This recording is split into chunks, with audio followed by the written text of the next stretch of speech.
not easy being the fastest quarterback you've never seen. I'll be right back. There's no quicker way to get into DFS. Play Super Draft today and see for yourself.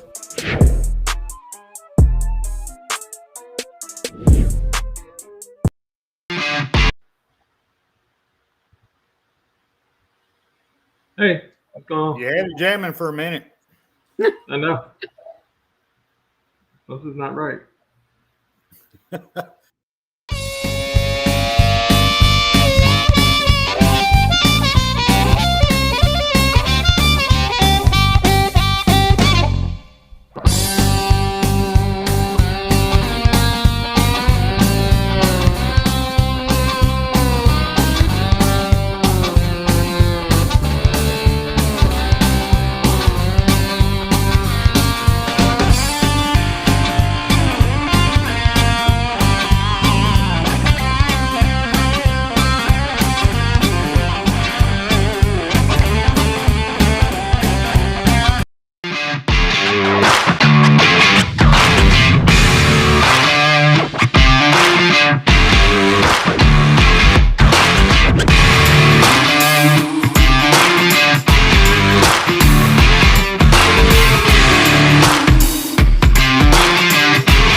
If you're going to mess up an intro, you got to mess it up loud. Ladies and gentlemen, today we're rolling with the Tide.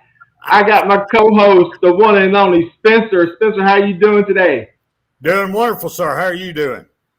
I'm doing good. Now, these two handsome gentlemen on top, I guess everyone knows the man, the myth, the legend. Ladies and gentlemen, tonight is his debut on Tide 100. He's going to be talking about it during the show. Ladies and gentlemen, the one and only Stingray. Sting, what are you doing on Rolling with the Tide, baby? I'm going to give you guys a Roll Tide update here in just a little while, and then we're also going to have Terrence Cody on, so I'm looking forward to that. So thank you for allowing me to sit in on this episode, and I'm looking forward to it. Allowing you? You told me you was going to do it. I didn't remember having a choice. But however, ladies and gentlemen, this next gentleman has done more things for Alabama sports pages on YouTube than anyone. If it wasn't for Spencer, if it wasn't for this next gentleman, a lot of well-known Alabama football channels wouldn't be as popular as they are today. And for showing my appreciation, I asked him, can he come on? And he said, yes, I will bless you with my presence. Ladies and gentlemen, the one and only Wayland Coburn. Wayland, how you doing today? Man, I feel like I'm 25. Took about 30, 40 years off my life. Everybody looks good. Everybody looks happy, healthy. Hey, that's all you can ask for these days and times we live in. So, hey, it's Alabama all the way. I'm all that. Willie always said, I'm going to say it right there. I don't give a about nobody but the Tide. I love some Willie. Well, tonight, you have been helping us out lately. You've been talking about bringing guests on. But tonight, listen, what we want you to do is just kick back, relax, have a good time. The only thing we want from you is for you to just kick back, relax, have a good time, and talk to Mount Cody tonight and share some of those Alabama football stories that you have. But before we get to that, we got to do some business. Ladies and gentlemen, our dedication for tonight's show.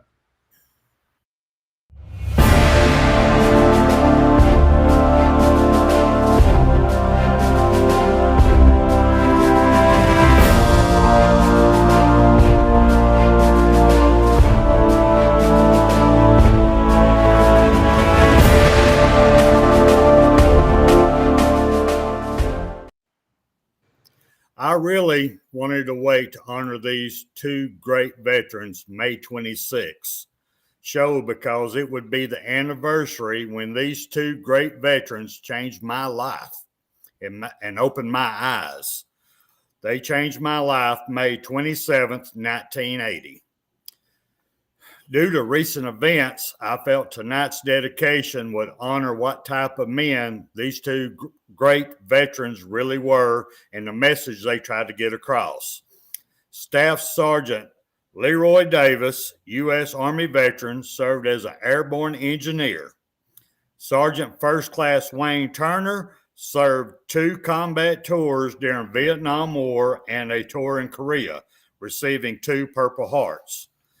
Both of these honorable and great veterans showed me that there is no place for color, religion, or even where a person is from in the military. Everyone in the military are only separated by rank. That's when you make a decision based on color of skin, a person's religion, or where they are from, you always make the wrong decision and cause pain and suffering for no reason. For all of you out there that are still making these kind of decisions based on a person's color, their religion, or where they're from, kiss my ass. Okay. Well, I didn't see that one coming. Ladies and gentlemen, that just shows you what type of man Spencer is. He don't play around when it comes to Not my military. He's a military guy. And right now we got to shoot. I'm gonna tell you guys a little secret. A lot of Auburn fans have been hitting me up. Hey, can you do some Auburn news? Can you please? I know you try to do the whole I hate Auburn and everything like that. But however, can you please do a little bit of Auburn news? And I said, you know what? I'm a fair guy. So tonight, we're going to do some Auburn news. Here we go.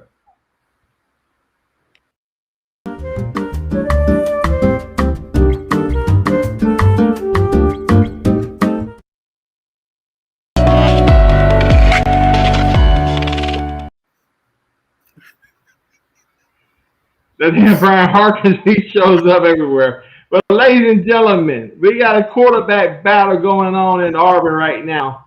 TJ and Gonzaga, right? Gonzaga is going 101 with the Brian Harkins. Brian Harkins don't even know who he's going to pick. So right now,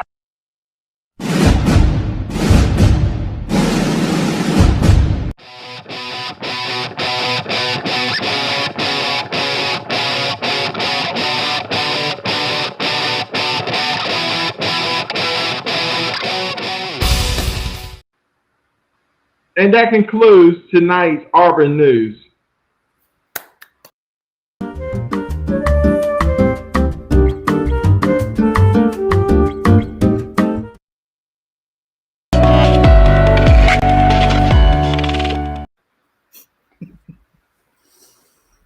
That damn Brian Harskin, he just shows up anywhere, don't he? He just a little horn dog. Bro, if you're gonna do something like that, at least know the guy's name. It's Calzada, not Gonzaga. He's from Texas Tech. Who cares? Texas A&M, but man, come on now, you got to know the guy's name. Texas Tech, Texas A&M. Does it really matter? Nobody cares. Jimbo Fisher can kiss my ass. About that. Can I get an amen? Amen.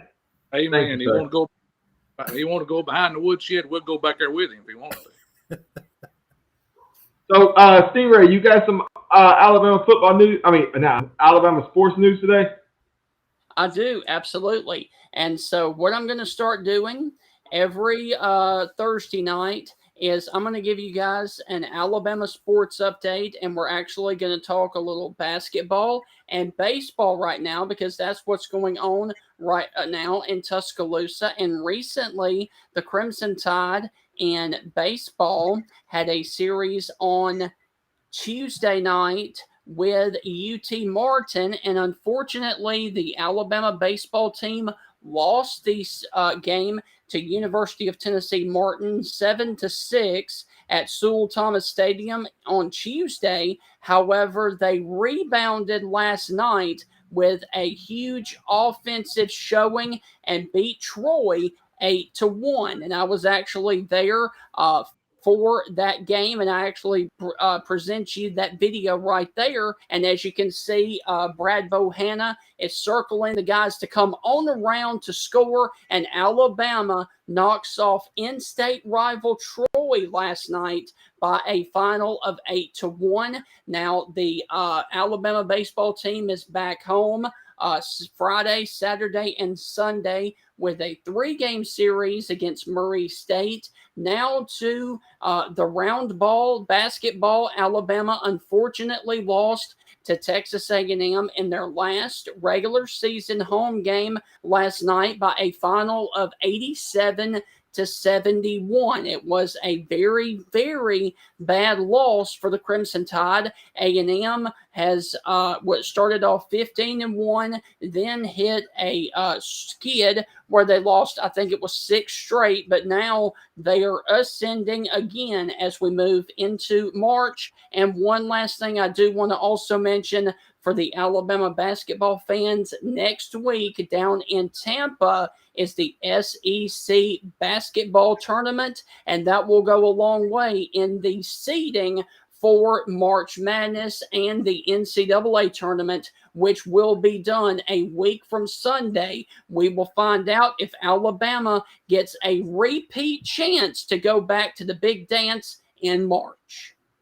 Ladies and gentlemen, roll tide and rise up. So roll tide. Ladies and gentlemen, you don't know what rise up is you got to know that as an Atlanta Falcon fan, the greatest NFL team ever in the history of the NFL. Okay, I'm just pushing that, but I'm a big Falcons fan, so thank you for showing up. Karen, my baby, my Georgia Peach. Yes, women's softball too. Yes, I want to also mention that the women's softball has a series with Texas this weekend and against NC State as well. They all come right here into Tuscaloosa for a series.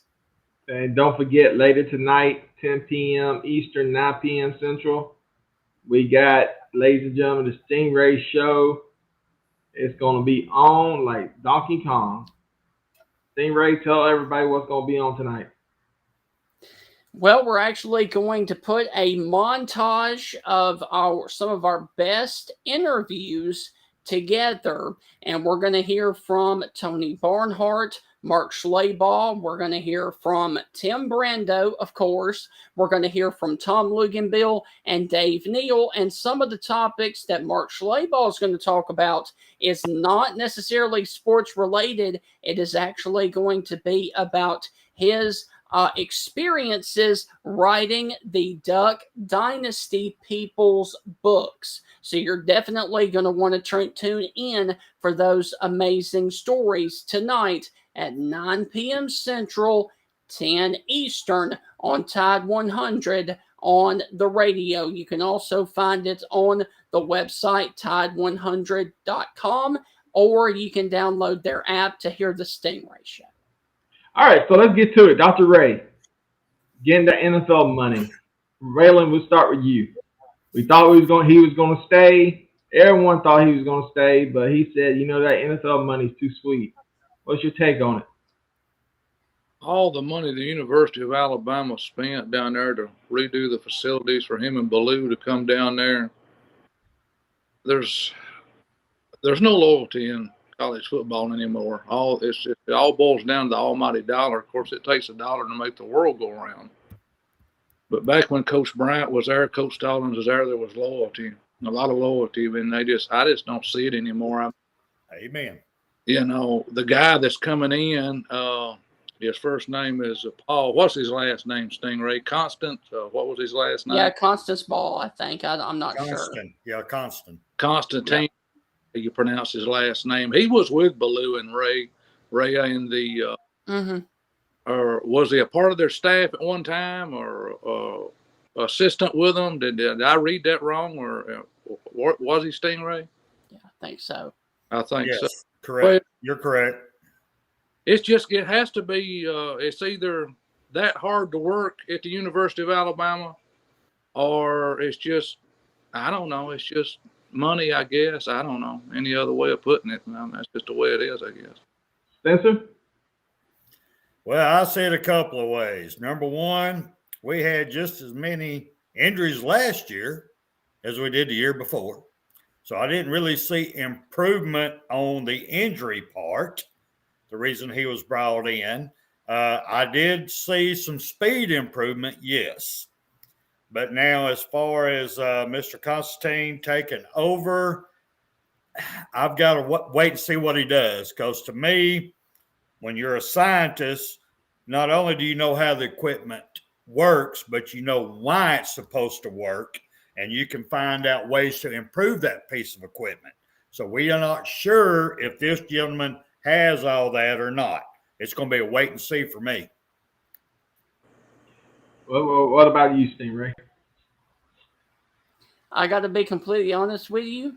I have no idea about anything about this because I've been working on the Stingray show. So my comment is, let's go to Joey for his. Oh, well, I'm shocked by it too. So, the roster just got sent out today, and I like to talk about the transfers. You know, Eli Ricks, you got Gibbs from Georgia. Eli Ricks came from LSU. You got Gibbs from Georgia Tech, and you got Jermaine Burton from Georgia. Which one of these transfers you think is going to have the biggest impact for Alabama? Who you asking? I'm sorry. Let's start with Spencer. Well, actually, I think it's going to be Gibbs out of Georgia Tech. He's an That's awesome what I said. running back. He's That's a what I great said. running back. And he's going to have, I hope, I pray, a good offensive line to run behind, and he can catch the ball too. And after he played with them, I really think he's going to be a standout star. Everybody's saying Eli and Jermaine Burton. I'm saying Gibbs is probably going to be the starter. Everybody's like, what the?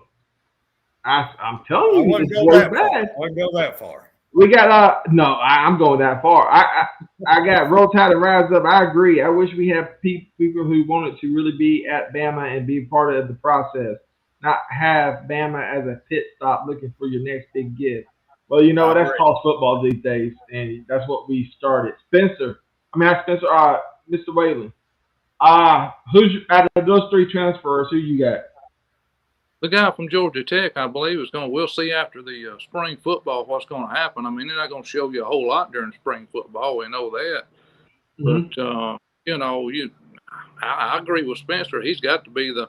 There's a lot of other players there. I can name some other names, but I think he may contribute more because we're going to have somebody in that backfield with some experience.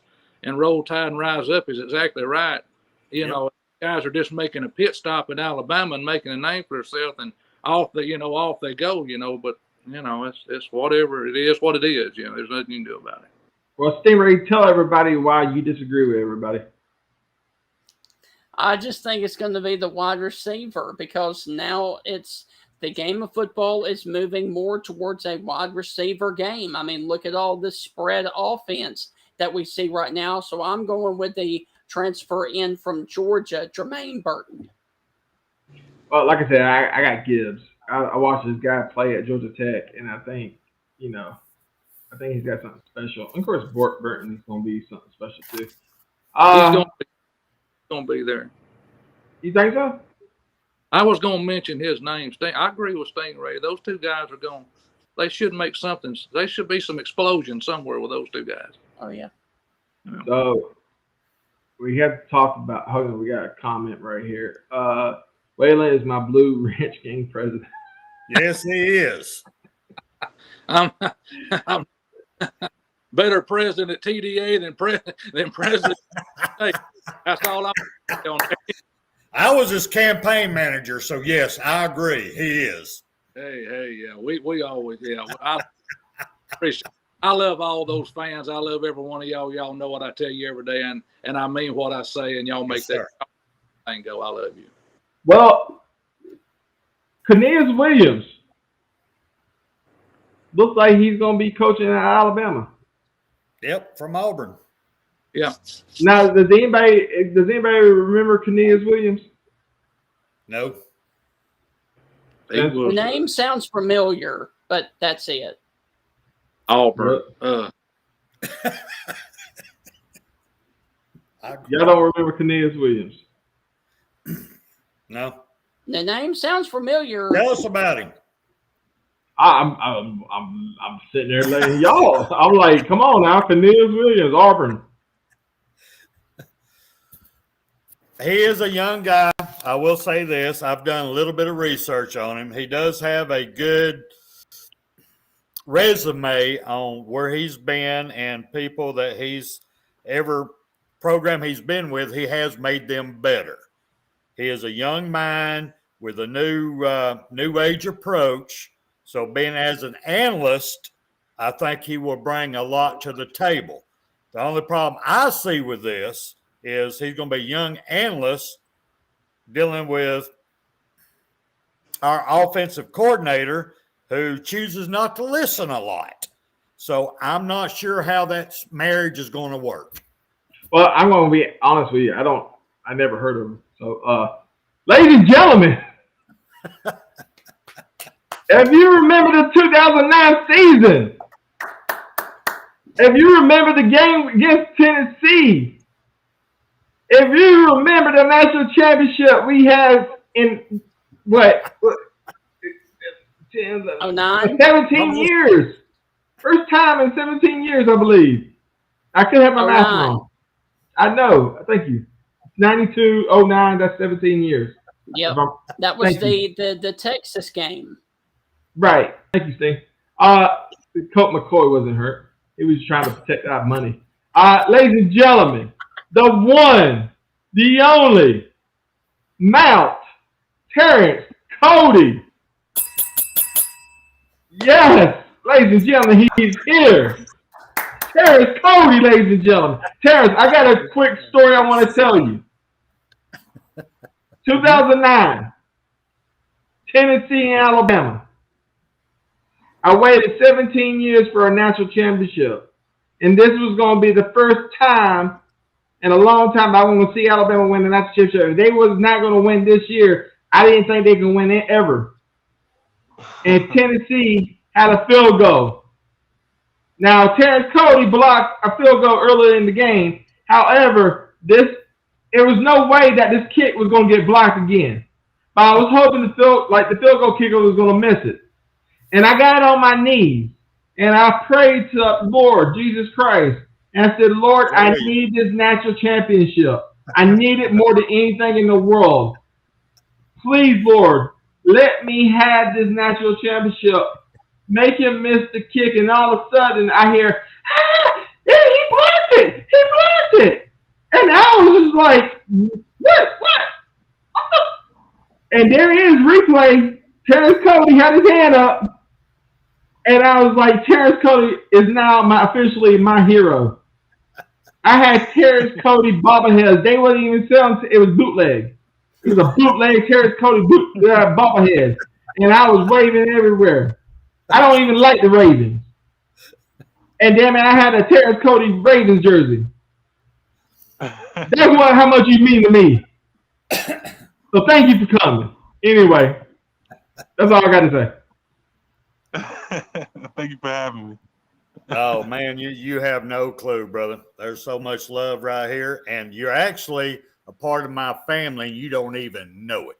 You're welcome to my house at any time, any place, and if you come on a payday week, I will go right down here to the butcher. I'll get us some damn 2-inch ribeyes. I'll throw them on the grill. Man, we'll throw down that weekend. But I do have you're part of my family, man. We all love you. Even though my wife, she's a diehard Tennessee fan, but she still loves you. She still loves you, man. I'll let you have my wife. Okay. But if you don't mind, Terrence, I've got a question for you and actually for Wayland both, but I'd like for you to go first, if you don't mind. What does the Alabama tradition mean to you?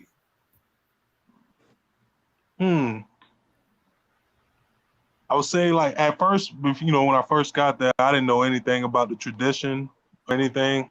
But as I would say, like 3-4 games in, that's when I was like, whoa, okay, this is what it feels like to play for Alabama then and stuff. But after that, I just became just strictly an Alabama fan and more a player. Like I just breathed Alabama. Thing was just Alabama to me. Wayland, what does Alabama tradition mean to you? Hey, those 2 block field goals put this gray hair on me.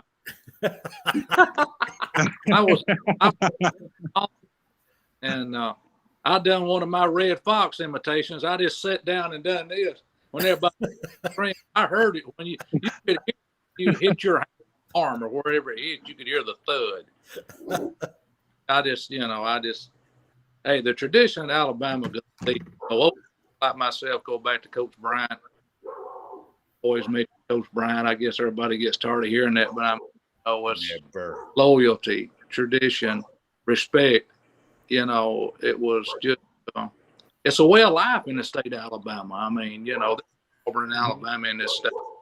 I respect Auburn. I had people that played, like I told y'all, football at Auburn, but I've always pulled for Alabama, and I'll always pull for them. They'll always be the best, and they always have been the best. They've had the coaches, they've had players. I mean, university can compare to the University of Alabama. I mean, I'm sorry. And we had Mount Cody. Nobody else had Mount Cody but us. I wish. But we're gonna have to keep this. Go ahead, Raylan. Go ahead. We need some more big guys like him that could do like William Perry used to and put them in the back and run over them when they're going into the end zone because they didn't want to block him. He was so big, So William had to see go to that ball, and that's we need Mount's heart because man has heart. Our people's got to learn how to have heart again. But back to you, Terrence, real quick. I've been a big preacher all last year about the jumbo package. How come we ain't run the jumbo package where our defensive line in there blocking? My question for you is, how come Nick would never give you the ball, let you cross that line? That part. He told me if I had lost 5 more pounds and stuff, that he would have gave me the ball. Oh, please. So he would have let me get the ball more. But on senior night, when we played Chattanooga, supposed to get the ball. I think it was like fourth quarter and stuff. They ran a play where it was supposed to get to the goal line, but my buddy Roy Upchurch ended up breaking out for like a 40-yard touchdown and ended my chances of Dang, I didn't know that. I'm glad you brought that up. That is, God, I wish I could have saw you run the ball in because nobody could stop you. When you went to block for them, they ran. It's just like follow Mount. He's going in. Everybody ran. Exactly. Wayland, you got any questions for Mr. Terrence or Stingray? Yeah, I do. As a matter of fact, Joey had a story off the top. Well, I've got one about Mount Cody as well. You may not remember this, Cody, but you and I actually had a class together at UA. I think it was the 09 year. It was coaching football. And I've actually got a signed football with everybody on that team in that class. And it was you, Mark Ingram, and a whole bunch of other Alabama people. And I was the guy who was wearing the Mississippi State shirt every week. Can I have that football? Do you remember? I think I remember that. Yes. So I think I do remember that because I remember that class. Yes. Terrence, speaking of that story, there was another story that you and me actually knew each other. I used to look in your window at night, and cops came. No, dude, come on. You called the cops on me. You don't remember that? You threw a football at me. I got a quick question for you, Terrence. When you went to the NFL, What was the biggest hurdle for you as a player going from college to the NFL?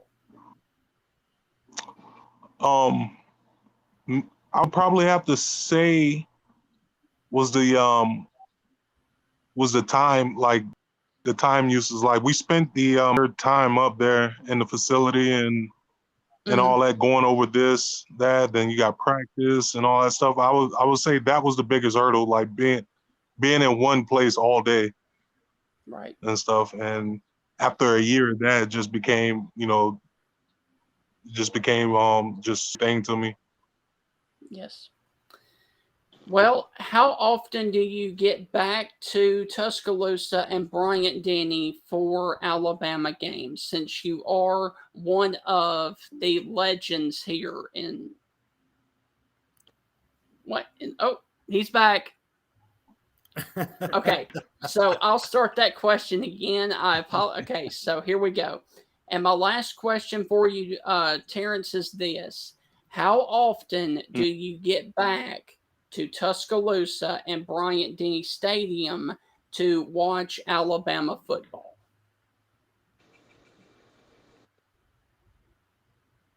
Like 3 years.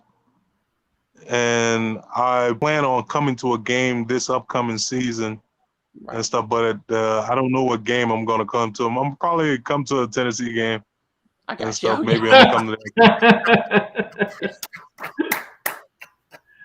Go ahead, Wayland. Oh, we keep losing him. I've done told him my moment when I done my Red Fox imitation, fell back down in my seat when he blocked that field goal. I mean, and that's me, You'll never forget something like that. I'll guarantee you, he'll never forget it. Right. Yeah. So you want to talk about the LSU game? You don't want to talk about the Florida SEC championship game? Anything? Oh, I'm good. I mean, that's the game, man, right there. I mean, there was a lot of other great ones. I know I was at them, but I mean, 2 field goals in one game, and to win that game, Tennessee was on y'all. I mean, was it? I will ask this right quick. I wasn't there playing, but was it really that tight a game? Were y'all a little bit nervous, or was Tennessee just on their P's and Q's that day, or was this one of those type ball games? That's just the way it goes sometimes. They were on their P's and Q's, man. I can't knock anything from them. Like, they were a good team that year, and they had a lot of good players that ended up going to the NFL too on that team. And they were just they just came to play. They came in, but we been through the trials and we had been through upcoming to that game. We just I figured we had more heart than them to win it, because we had already took a big loss in the season before to Florida, and then we ended up putting up that embarrassment in the bowl. So we had a lot of stuff riding on us. Right. Terrence, got a question for you that I've always been curious about as an old offensive lineman myself back in the day, way back when. When did you know? What was it about the offensive lineman that's lined up across from you that you knew you owned them? You had them. I would say probably the first or second hit, contact, that I was like, okay, yeah, it's gonna be a long day for him. So going against the double teams, if I maybe the double team, like the first time and stuff, then it's gonna be a long day for them and stuff. So yeah, that's how I knew I owned the line. I knew there had to be a point, because watching it, you could there was a point in the game where the legs started getting a little weak on them offensive linemen. They were shaking when you was coming up. I was curious, when did you know it? The other thing is, at what point, or did any of the opposing offensive linemen ever come up to you after a game and shake your hand and give you the honor that you deserve, that you gave them that day of war? It was only a few.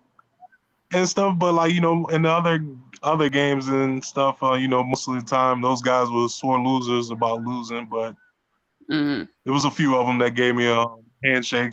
Came up and was like, "Hey man, you're a big some gun and stuff like that to block and all that." So I got a lot of that. Even throughout the game and stuff, they'll tell me like, "Man, you too big." Now, go I ahead. didn't realize he was that big to when I forgot the lady that was interviewing Coach Saban. You snuck up beside Coach Saban, and I myself, you're three of him, man. You're about 3 foot tall. Well, I want to go back to recruiting days. You're from Florida. What was it about Nick Saban in Alabama that intrigued you to come to Alabama? That it was on my unofficial visit. I came to see a game, and I talked to Coach Saban before the game. Had a one-on-one with him and stuff, and I don't know, man. It's how he talks to players and stuff. He shows that when he's talking to him. I mean, when you're talking to him, he shows you a lot of respect and things like that. But what really sealed the deal is watching the game later on that night. They played against Georgia, and no Sean, I think it was like Sean's second year, and ended up going into double overtime or single overtime, one of those. And even though they lost, but it was just like the atmosphere of the game. Like the fans never, quiet down. Like the stadium was lit our game, even when they were behind and stuff. And how the players played under him, it was everything that I was looking for in a D1 school, and that really sealed the deal of me coming there. Well, it's a rumor going around that behind the scenes, everybody knows about Nick Saban's temper. And I thought he spread his temper around to a lot of players, like every player. But there's word of mouth to certain players that Nick Saban would not talk to in a certain way. Who were those players that Nick Saban would not get on their ass about? Like I can't imagine he's yelling and screaming at who. I can't imagine Nick Saban getting on Julio Jones's case. However, we saw what happened to AJ McCarroll. He got on Julio one. I think it was like once or twice our freshman year, and he got on Mark one time, a few times, holding on to the ball. And but other than that, he never really got on us like other players and stuff. Yeah, it was a select few of them. Yeah, it was the stars, Terrence Cody's and Hightowers and Fosters and Ingrams and Julio Jones, but then you got that third string quarterback. it's ass time. Like, what was the biggest ass chewing you ever seen? Oh man. Probably the biggest, but it was probably on me. I'll have to say that's the biggest chewing. Like I missed weight one week in training camp, and we bumped into each other in between meetings and stuff, and we asked each other, "What up, Cody?" And I was like, "Hey, what up, Coach?" I could see him in the corner of my eye, and he called me over. And man, he just let me have it, man. He told me in there I can gain weight by breathing and how did I miss weight and all that stuff. Oh man, he gave it to me. And I remember Rolando, those guys, they were laughing behind me and stuff. And and it was right before a scrimmage too, right before we had a scrimmage. And coming out that scrimmage and playing really good and stuff, and because I was pissed that he chewed me, everybody. Like, I wasn't pissed about the chewing out, but I was just pissed he did that in front of everybody else. Now, when you said calories in the air, that brings me back to something. Ezell. The Ezell impression that made ESPN go crazy. It was on YouTube. Was you there in the locker room when he did the impression in front of the cameras? That was what that was from. I'm sorry? Yeah, that was from that from that incident. That's where you got that calories in there. That was from that incident of Coach Saban chewing me out. I said he got that from that incident. He got it from the incident. I remember watching that, and I had tears running down my where face. Ezel got that from. And the ducks. I'm not gonna even. You can look up the video what Nick Saban does with the ducks. But yeah, I remember thinking to myself that was the funny thing.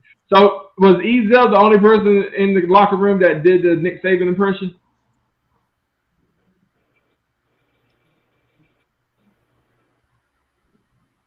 You gotta think about it. Yep, he was the only one. He was the only one? Yep. The only one that you're actually Terrence Cody's like, I'm not. Ezel was the only one that could do it. He was the only one that could do it. He did it good too. Stingray, what's up, man?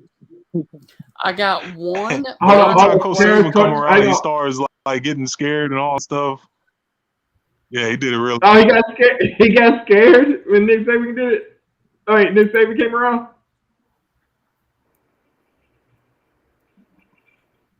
He got scared. Yeah. Yeah, he got okay. He got scared whenever Coach came around. Got scared whenever Coach came around and would like hear him do it. Yeah, he got really scared. He thought he was gonna get kicked off the team or something. Oh, not Ezel. He was one hell of a wide receiver. I'm sorry. Did you ever see the field? I don't know that. You don't know? I don't know either. Stingray, you go. Okay. He's seen it a few times. I know my last year he saw it quite a bit and stuff. Oh, really? Mostly the Chattanooga game. Go ahead, Terrence. Can you hear me? Locker room guy. He kept everybody. Yeah, I can hear you. Hey, Terrence. Okay. All right. My last question Something going for on you. mine. Okay. My last question for you is this. I know that this was a long time ago, but thinking back, when I say the loudest stadium you ever played in besides Bryant-Denny, what is it and why?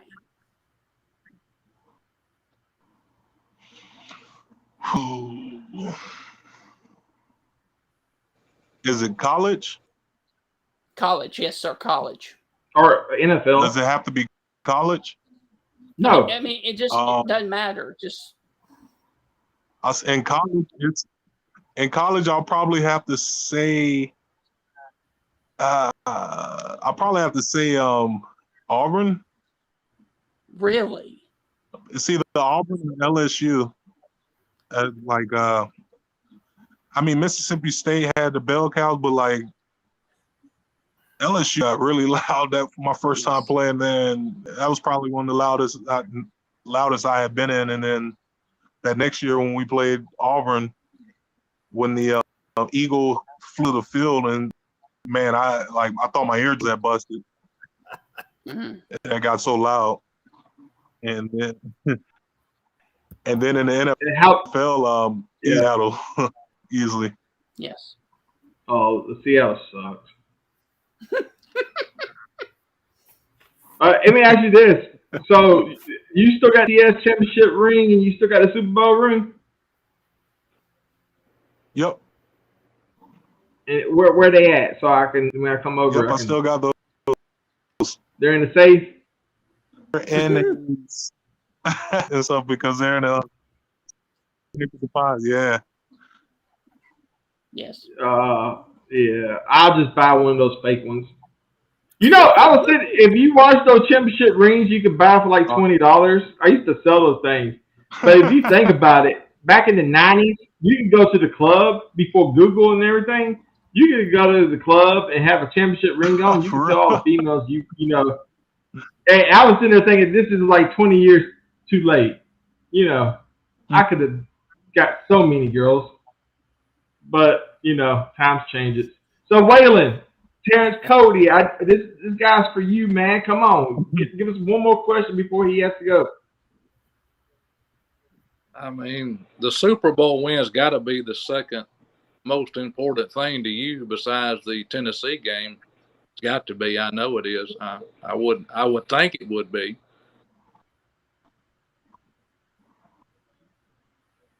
Terrence? I would say, yeah, you're right, absolutely right on that one. Tennessee first, and I got to put the national championship on there first, second, and then Super Bowl. I don't know, it's just the national championship, just winning it with those group of guys, and you know, will forever be in history at that school and stuff. Just the things we accomplished. You know, that's short of a time to get a national championship. You know, that meant a lot to me with those guys. You know, the same goes with the Super Bowl. You know, most of those guys we came in together that year, and you know, we had our ups and downs, especially that season. You know, we had a lot of downs that season and ended up making it to the wild card and winning the wild card and onto the Super Bowl from there. Well, somebody from the chat room, Karen, my Georgia Peach, said, Cody, don't let Joey in your house. I disagree with that. If you want to know where your rings are at, don't let him in the house. Exactly. So I tell you what, Terrence, this was an honor. I mean, this was definitely a privilege for us. We appreciate you coming on, and we hope to see you again. I want to say this from the bottom of my heart. You know, we know all the stuff that happened, but now, you know, we know all the stuff you're doing in the community and how everything has been turned around. And quite frankly, you're an inspiration not only to me, but to a lot of young people. And I just want to say thank you for everything you did for the state of Alabama. And thank you for all the stuff you're doing now. You're a real inspiration, and I can't wait to see more great things coming your way. Well, I appreciate it. Thank you for that. It meant a lot. With that said, ladies and gentlemen, appreciate it. The one and only Terrence Cody. Thank you, man. Hey. And Joey, real quick, I think the name is Cajun, not Karen. Whatever. She takes that personal. Cajun, I love you. So we got something special. See, here's the thing. I want to take a moment. We have a gentleman. We got three gentlemen right here that have done a lot for CTS. Stingray, for example. Stingray, he was my second interview back when I used to use the cell phone, and he was my very second interview. And since he's been on, he has the man. I mean, he's the reason why we got Terrence Cody. He's the reason why we get some of the big names, and I'll always be indebted to Stingray. Spencer, you know, he's been part of the chat room for a very long time for a lot of places, and I've always been appreciative to Spencer. But we got a gentleman right here, and I want to pull him up right here, that has made an effort to do a lot of stuff for a lot of Alabama football channels. He's done a lot of work, I mean, for everybody. And so I made a couple phone calls, and got one guy who wants to say thank you. Ladies and gentlemen, from Touchdown Alabama Magazine, Stevie M. Smith. We appreciate you, Wayland. Thank you, man, for everything. That's the main man right there, man. You know I love you. There wasn't nothing I wouldn't do for you, bro. I do is call my telephone. Well, Wayland, from us here, man, at TDA, we and for me personally, thank you for all the support, for the love, for the energy, for the fire and the passion that you show, because it proves that Alabama football runs through your veins. If we cut Wayland open, Wayland's blood would spill out. I love Alabama football. And it's fans like yourself that keep the program as lively as it is. It's fans like you that keep Nick Saban cussing out the media the way he does. So thank you, Wayland, for all that you do. I love you. There's no doubt about it. Everybody knows that. A lot of love to you, Stephen. I love everybody on that channel, and they know it. All the people there. I can't say enough about it, man. I appreciate it. Well, ladies and gentlemen, that's going to be the end of our show. We want to do something special for Wayland. There's other guys too. It's not just Spencer and Wayland. We got a fellow named New Jack out there, and we got Spencer goes out there and he follows all the Alabama football channels, and Wayland, he does a lot for Touchdown Alabama magazine. And Justin just texted me. He just wanted me to tell you that he couldn't make it because he had his daughter, but he had so much love for you, and thank you for everything you've done for the Bama Standard. So we just want to say thank you for everything that you do for the CTS.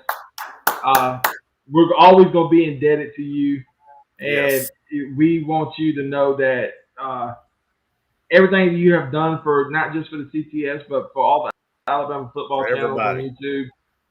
I told y'all, I got hair on top, everybody. Y'all wanted me to do it, so I done it.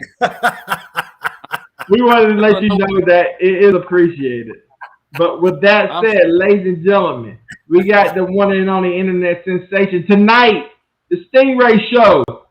The Stingray Show, 10 p.m. Eastern, 9 p.m. Central. Tide 100. If you don't know what I'm talking about, one last time. Here we go.